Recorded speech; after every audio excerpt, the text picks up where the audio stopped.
Welcome to the Pure Perspective Podcast, where we dive into real stories of recovery, resilience, and hope. I'm your host, Kyle Van Blaricum, and today we have an incredible journey to share with you. But before we begin, if you know anyone that might be inspired by today's message, or to just know that they're not alone in whatever it is they're going through, please take a moment to share the podcast with them. Your support helps us reach more people who need to hear these powerful stories. Make sure you like, subscribe, and follow the Pure Perspective so you never miss an episode. Let's get started. On this episode of the Pure Perspective Podcast, we are thrilled to welcome Dara and Brian Hearold, the inspiring founders of DaraBrianInc, an incredible organization based out of Washington State. Their mission is nothing short of transformative. It's to create a community of resilient, empowered, and purpose-driven individuals who make positive choices and contribute to a better world. DaraBrianInc is dedicated to empowering and inspiring individuals in recovery from mental health issues, substance abuse, and the justice system involvement. They work tirelessly to build resilience and foster community wellness. Through education, advocacy, and peer-based recovery support services, DaraBrianInc provides holistic health, healing, and community support for people and families impacted by substance abuse disorders and mental health challenges. They promote unity and active community involvement by normalizing recovery and offering guidance and mentorship through peer support, speaking engagements, and workshop programs. Their efforts strive to create positive life ripples and a supportive environment for all. You won't want to miss this episode as Dara and Brian share their journey, the impact they've made, and how they continue to change lives every single day. Absolutely. Okay, well, thank you for having us first and foremost. And my background is back on my 13th birthday, I started smoking weed, and that led down a path to prison, basically, and a lot of it. I was abused as a kid, but that none of what I went through as a kid is an excuse for my behaviors as an adult. They were all my choices. No matter what went on in my life, it's not an excuse. Like I said, I was abused when I was a kid, and then on my 13th birthday, my sister asked if I wanted to smoke some weed, and I did, and I said yes. That was my choice.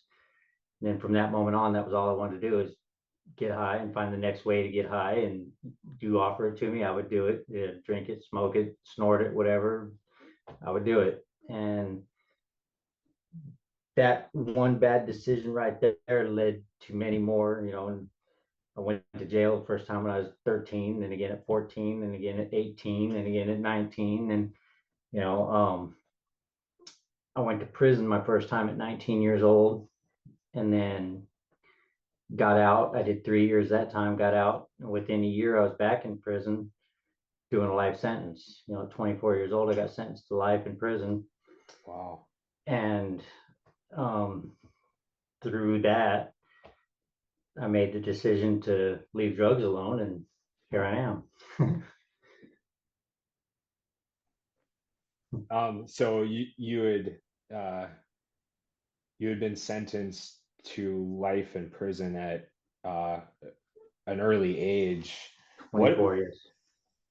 What kind of feelings came up when you got a sentence like that? It was, the first thing that went through my mind is, I don't want to die in prison. What do I do? I was a kid. I was 24 years old. I'd been in prison since I was 19 before that, so I don't know how to be an adult out here. And right. I was a kid at that time. I never paid a bill at that time.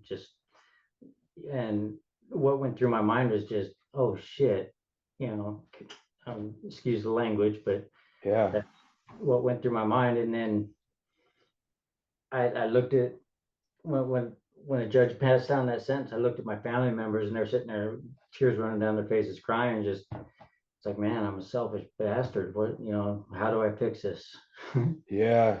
I mean, I couldn't imagine that. And I mean, it sounds like that was a turning point in your life, a pretty major consequence like that. I don't know how it wouldn't be. So obviously you're out right now. So when you hear life sentence, in my mind, that It's means life. life. Yeah. Yeah. I'm assuming something happened and you were released. Can you share kind of how that all transpired? It was about 3.5 years into that life sentence, I went to the hole for a bag of alcohol. So I'm in prison behind a drug deal gone bad. I'm in jail inside of jail behind freaking alcohol. What's wrong with you? What's something's got to give here. So I sat down, I figured out, most of the trouble I've been in my life have been behind drugs or alcohol or both or whatever. So I made myself a promise right there in the hole that I'd never touch another one again. And to this day, I haven't. And that's been 27, 29 years, something like that. Wow. It's been a while. That was back in 1998 when I made that promise. I've been sober before that, but not by choice. By choice, I've been sober Right. since then. And when I got out of the hole, I started taking all the programs, all the classes, all the self-help, everything I could possibly do to give myself a better chance. I started going to the pro board after 10 years, and right before that pro board, it was a year-long drug rehab behavior modification program in-house. It was in jail, but it had their own unit. And you live in this unit, this is what you do, you program all day long, and I did that, went to the pro board, and they denied me for 5 years. Went back after that. I still continued to take classes and whatever I could, after 5, went back, got denied for another 3. Did that, went back, got denied for another 2. And during that last 2, I did it was like a boot camp type thing. That's what they call it, Sure. Yeah. structured living program. I did that, and then after 20 years in, they finally released me. Wow. Yeah, I completed a similar program here in Wisconsin for early release, so I kind of I'm familiar with how that Right. works. So it sounds like you had made a commitment to yourself that you were gonna begin that process of change or healing, Yes. and you took advantage of some of the programs available to you in prison, which despite what a lot of people believe, and I might have said this before, if you want to use in prison, it's not that difficult to do that. So Not at all. it's abundantly available to people. So I think to navigate prison, where there's a lot of people that don't have the same mindset, they're not trying to better themselves, but to take advantage of those things and really make that change, I think is pretty impressive. And not to mention, you said 28 years of sobriety. Did I hear that right? Yeah. That's amazing. Congratulations on that too. Thank you. Yeah, because I've been out for 9.5 years now, almost 10 years. Wow. Wow. What were some of the biggest I don't know, challenges? I mean, I can imagine that being in for that long of a time and then getting released. I mean, that's so I'm trying to do the math here. So that would have been like 2012. I got out in 2015.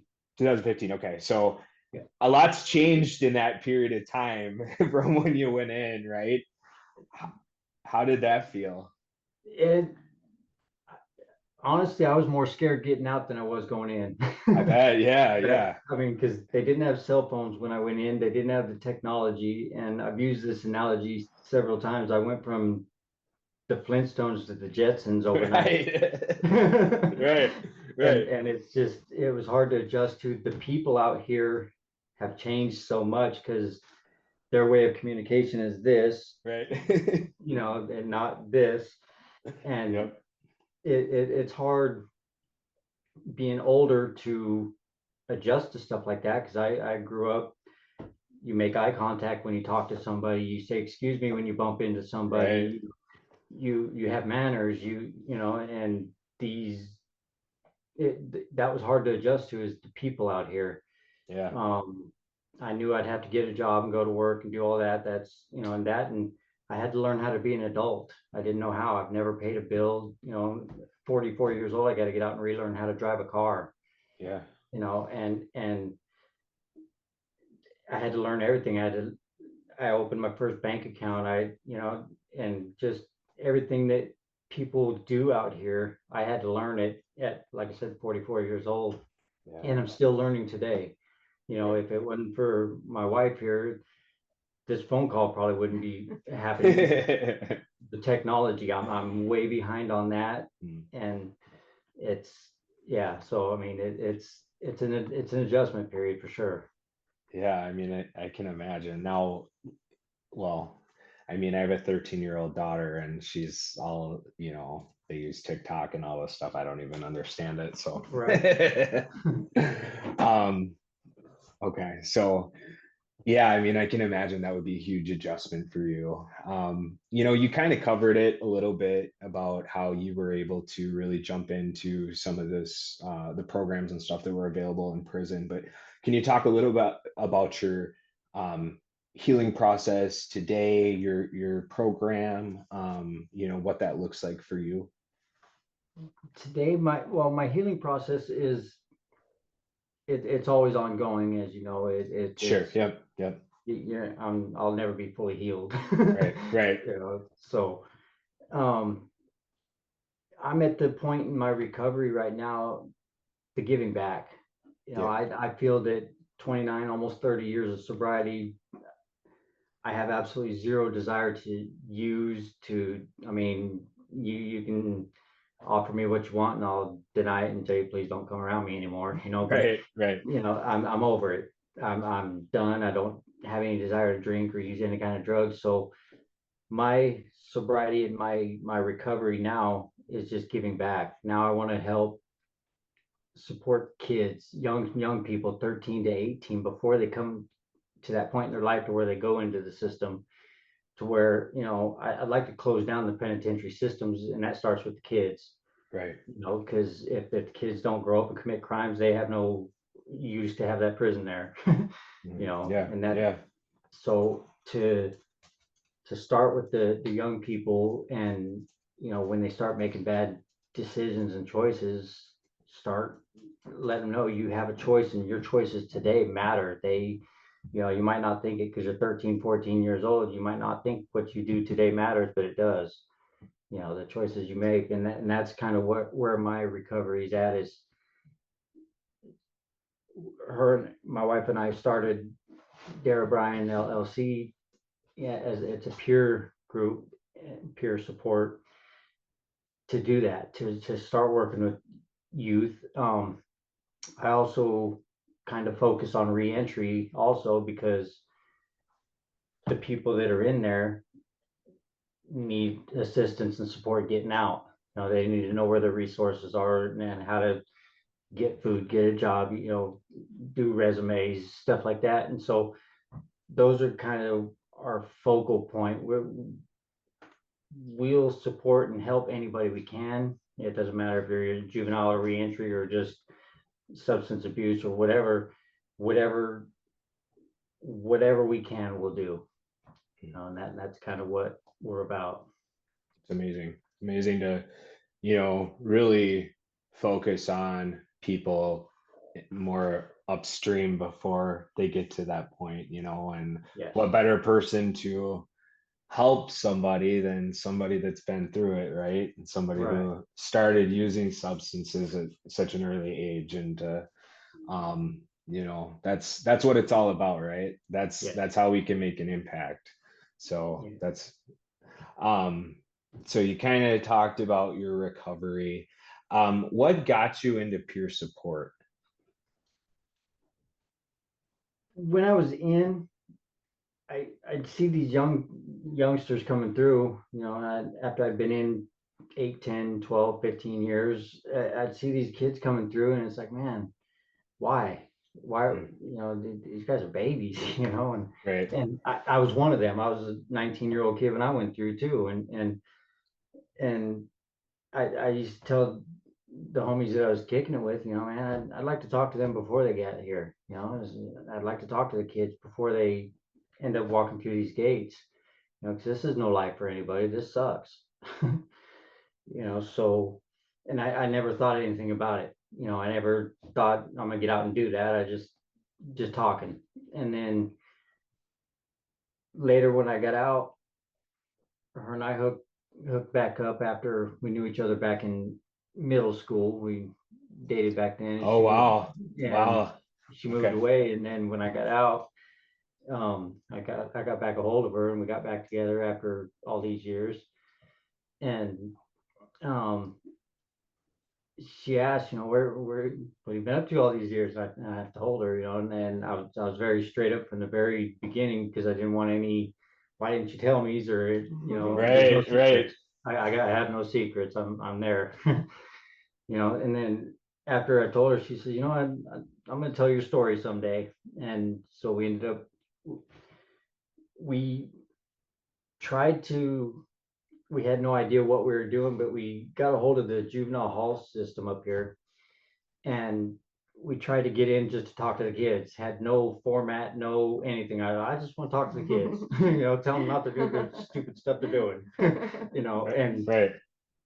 The guy kind of, the one that ran the programs kind of, yeah, okay. So we couldn't do that. And then COVID hit. And so they really wouldn't let us in anywhere. So we ended up writing a book. And then we got a hold of somebody with another entity, and they did a recording of us to It was going to be like a video series that they were going to show in the juvenile system.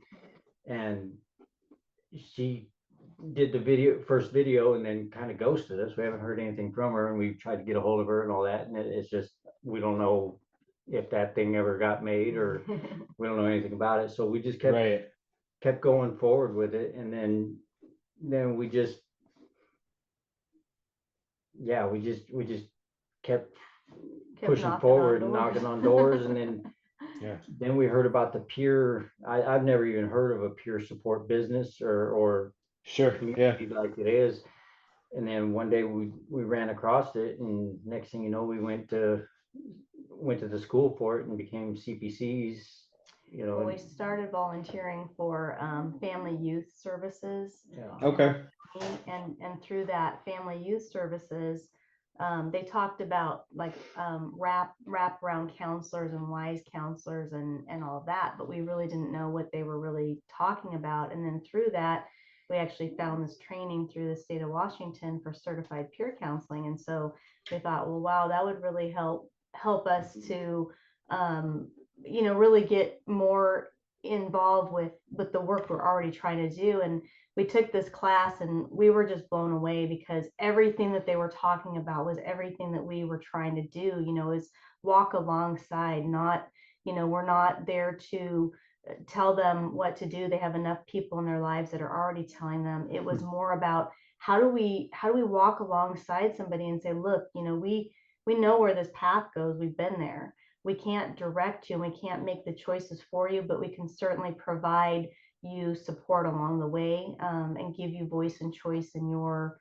recovery. And that was really powerful for us to find that, because it was really everything that we were striving to do. And we didn't even know there was this whole organization and group out there. And that just inspired us to try, moving more into this space.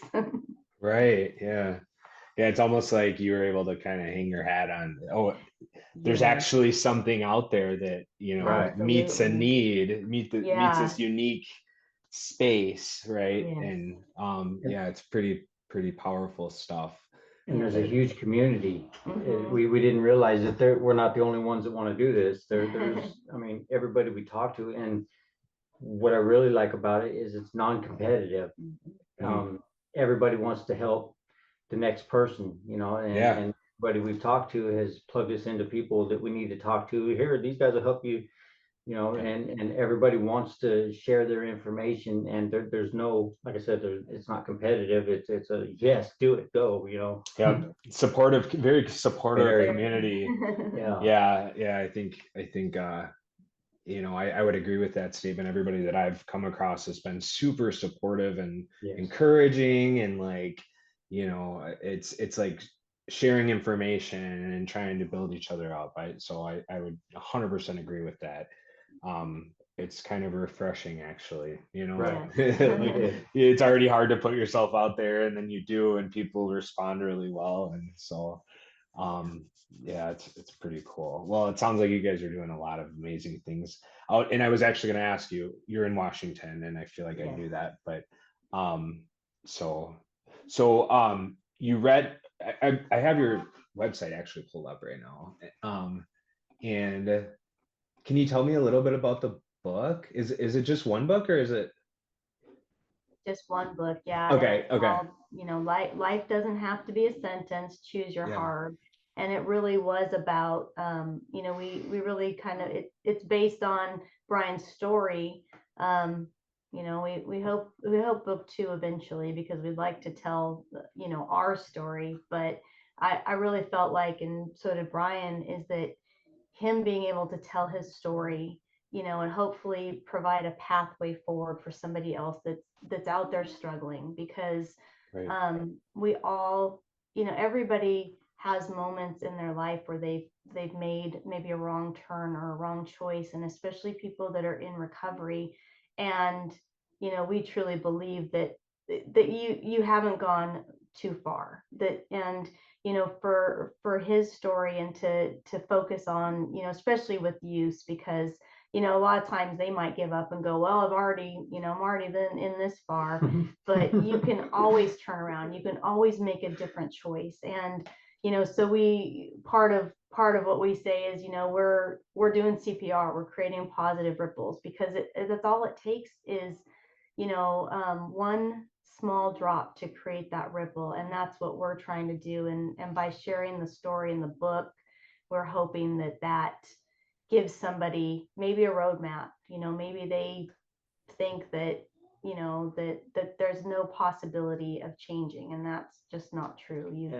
You get that choice every day. Right. The way I see it is, if I can be sentenced, because I was a knucklehead. I've been a knucklehead all my life, and if I can be sentenced to life in prison at a young age, and then work my way out of prison, and then be sitting here in front of you today, I'm a homeowner, a business owner. I've got everything I could possibly want or need in life.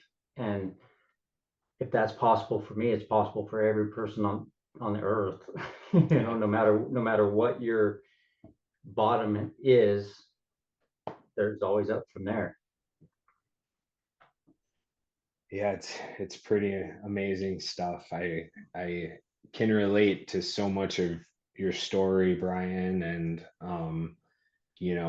I didn't get sentenced to an extended period of time, but I was in and out of jail for most of my 20s, and I can tell you that um it started in my childhood. I started that path when I was 11, 12 years old. The problem is that I never had a consequence, or a serious consequence, until I was 18. And that was the justice system.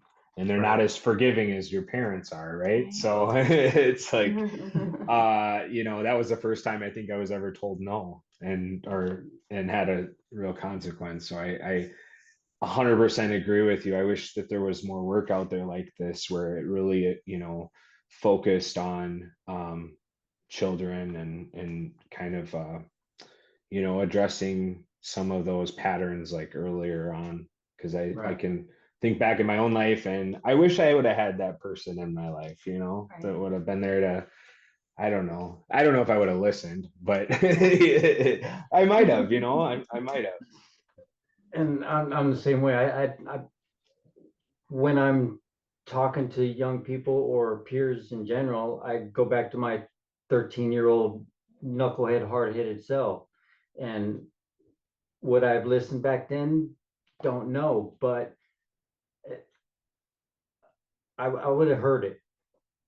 Whether I paid attention and went with what they're saying, that was a choice I would have made at the time. But I would have heard it, and it would have been in the back of my head, hey, this guy did this, and and he ended up in jail. Wonder how that's going to turn out for me. Yeah.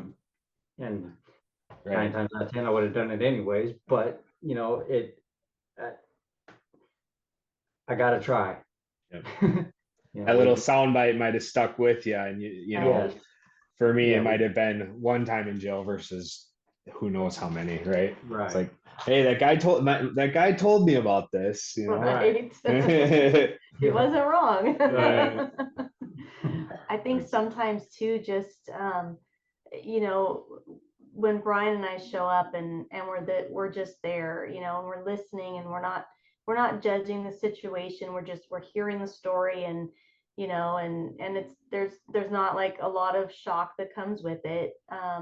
And we're not trying to tell them or guide them in any other way, just to be there and support them. And I think that's surprising sometimes, because they're being heard. Yeah, they're being heard, and also they're surprised that people want to show up that have no other reason other than we want to support you. And I think that sometimes that's a powerful thing, is to have somebody show up for you that doesn't have to be there. We're not their parents, we're not ordered by the court, we're not anybody other than just two people that feel like we could try to make a difference in some way. And I think that sometimes that's the power in being able to just be there and sit, and they think, wow, if they can show up for me, maybe I am worth this.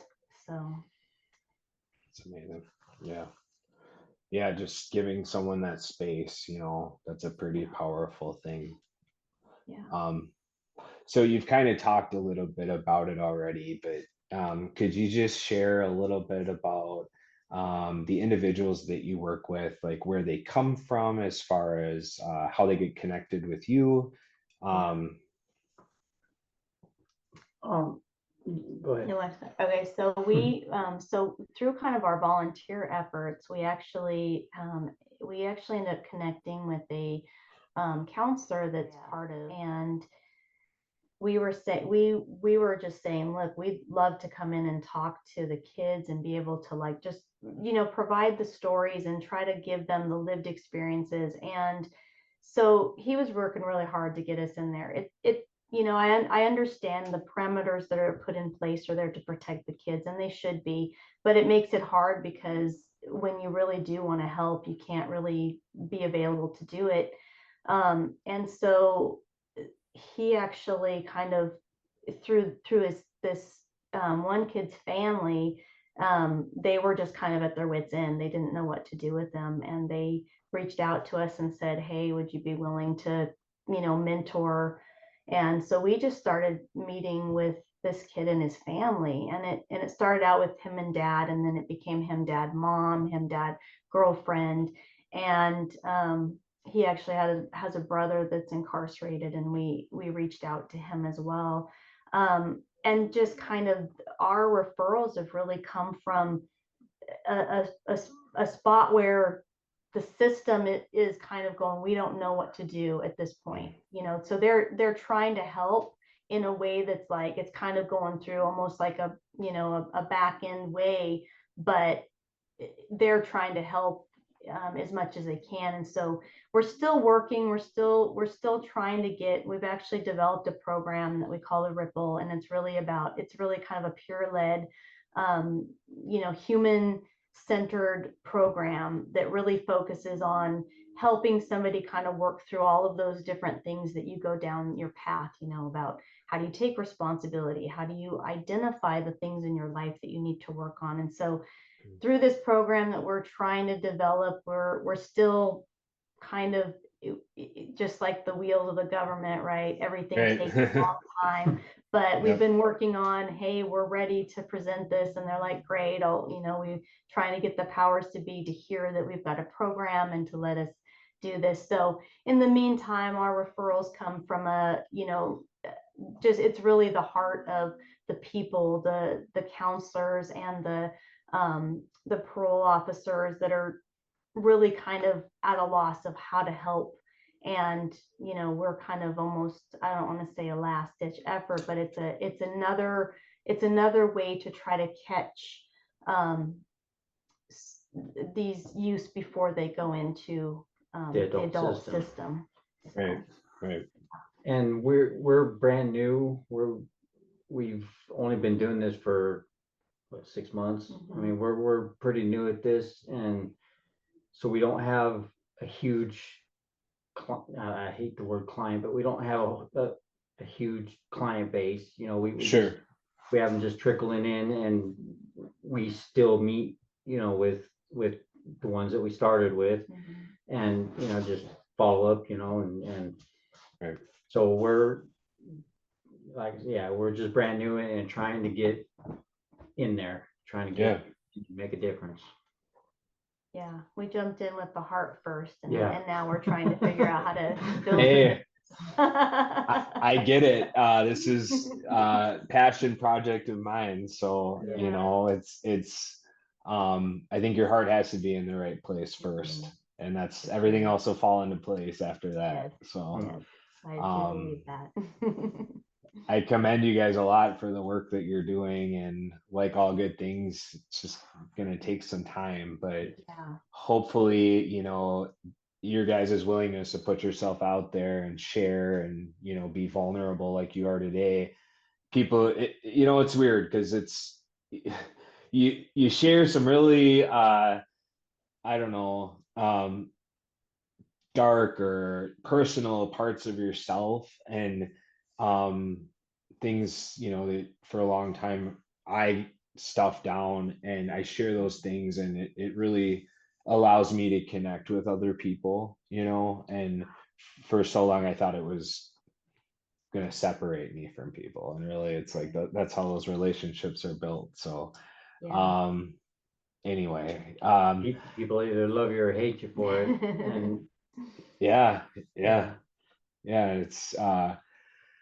it's pretty powerful, like once you come to that realization that can be that can drive a deeper connection with people, you know. It's pretty amazing stuff. So so you kind of talked about I'm going to use your words, and I know you didn't, you're kind of like a last resort, or you know, you've kind of become that.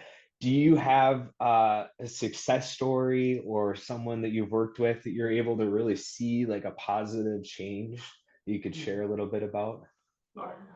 One of the first young people that got sent to us from, he was in the juvenile system getting ready to age out of it, and the first time we met him, he was just coming off an OD from fentanyl, you know, and he had that fentanyl kind of, for lack of a better word, that kind of zombie effect to him, you know. He just kind of not really there. And we met with him the first week, and he trust issues, of course, and still got that fog about him. And then the next week we met with him, and a little bit better, still not trusting. And we just kept showing up every week. And after about a month or two, he was a smiling kid again. You know, he kind of, he started to trust and open up, and we asked him if he would do this program just to sample it, and you know, kind of a, what was it, a test subject basically, and he did it, and by the end of this program, which is a 6-week program, he was, look, I did my homework, and he'd have, you know, start off with a paragraph, and then next thing you know, he's handing us 2 pages, you know, just answering questions and stuff like that. And he told us he didn't like writing, and by the end of it, he was writing like almost like a full paper. Wow. And now when we see him, he's happy. He's got a job now. He's 18. He's finally off probation, off parole, whatever, and working on getting licensed, working on getting his driver's license, working on, you know, and he's talking about he wants to do peer work when he gets his year, you know, year clean in. And I'm not going to sit here and say that's all because of us. We had a part in it, but his family were really just something I've never seen before as far as their support of him. And where the system failed, I believe his family and just having us to talk to on the side, because like she said, we don't judge. Who the hell are we to judge? Right. And we you can come tell us anything in the world, and it's going to stay right there in that room. And if if you don't feel, see, this kid felt like he was thrown away by society. He'd go to rehab, and if he was dirty in rehab, they'd kick him out. He'd go to churches, they'd kick him out because of his reputation. He'd go to schools, they'd kick him out. Everywhere he went in life, they've kicked him out. And when we met him, we still haven't kicked him out, and we're not gonna. If he needs to talk, he gets on the telephone and calls us or texts us, and hey, we'll go meet with him somewhere and sit with him for a minute, and we'll be there for the rest of his life if he needs us. And that's the thing that differs us from society, is we're there. And I think that the parents had felt like, they were struggling with, how do we help them? And, kind of, I mean, I pulled out, like they didn't have any like problem. Like if they needed to track him down, they would be knocking on people's doors, like finding him. I mean, they were doing everything that they needed to do, but as parents, they're being judged. And, just like they told us about, going to church and being kicked out of church because, they didn't want,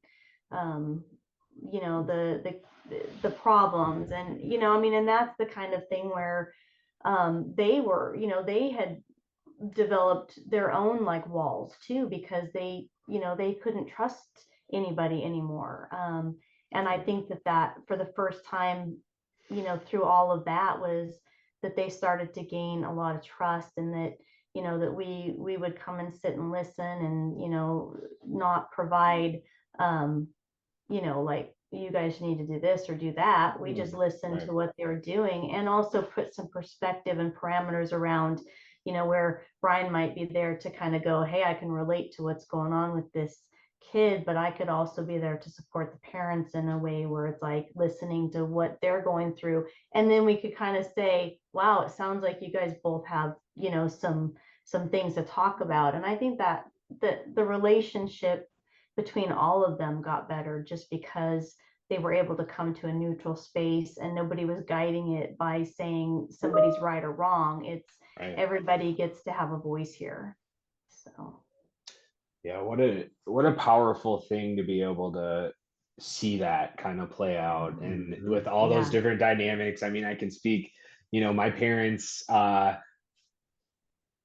bless their heart, but they there's a fine line, right? Like, where's helping someone and where's enabling them, or and so I obviously I see this very differently now, but for a long time, I I wish I would have had somebody like that in my life to be able to confide in and say, like, look, this is what's going on. I feel like I'm gonna go and use. If I would have told my parents that, they would have reacted very differently, right? So just to have that person that you feel comfortable, or even worse than that, you don't tell anyone, right? And you just kind of stuff it, and that's a dangerous thing too, with fentanyl and the drugs that are out there. So what an awesome thing to give somebody that space, and it sounds like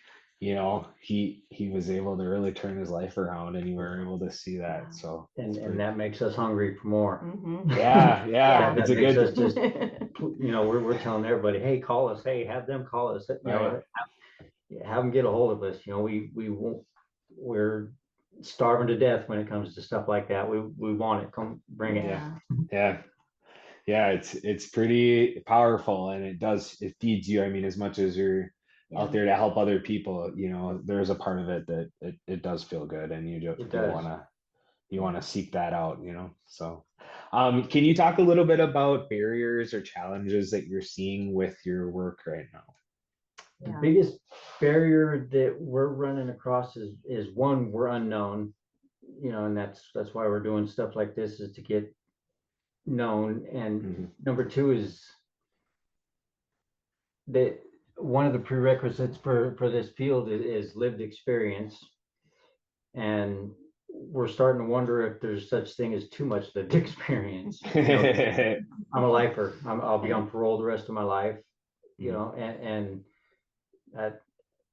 I've got pretty heavy charges, and it was a drug deal gone bad, and my brother-in-law shot and killed the drug dealer, so we all got convicted of that. And getting into a school to talk to kids, getting into juvenile halls, it's a barrier. I mean,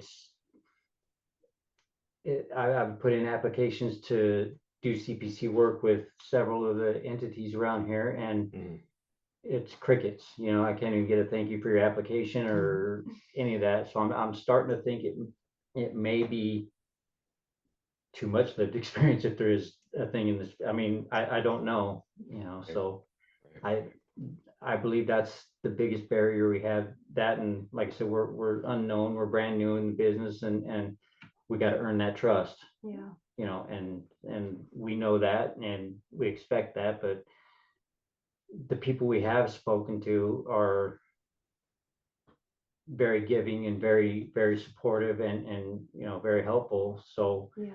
we're hoping it'll take off. Yeah. I mean, I truly believe that, when we do lead with your heart and you're trying to do the right things, that I think the universe opens those doors when they're ready. And, as hard as it is sometimes to have those doors not open, because it feels like, man, how do you do this work and help if they're constantly keeping the people out? Because I mean, they know that through lived experiences that actually there's more power in that there's more healing that comes from sharing a story than by a kid hearing it from somebody that's paid to be there for them. So it's hard to sometimes not take that personally, but I really do believe that we are, we're just as we say, we are creating those ripples, and sometimes it takes a little longer than we want it to, but we're trying to make the difference where we can. And as long as we can still, be able to help people, even if it's unofficially or off the off the Right. The record or whatever they want it to be, at least we're showing up, and we're trying to do the best that we can, and also create our own business going forward, that we hope to be able to have a place where people feel like, that they can be there, and that, everyone is welcome, and that this is a place for everyone in recovery, whatever that looks like for them.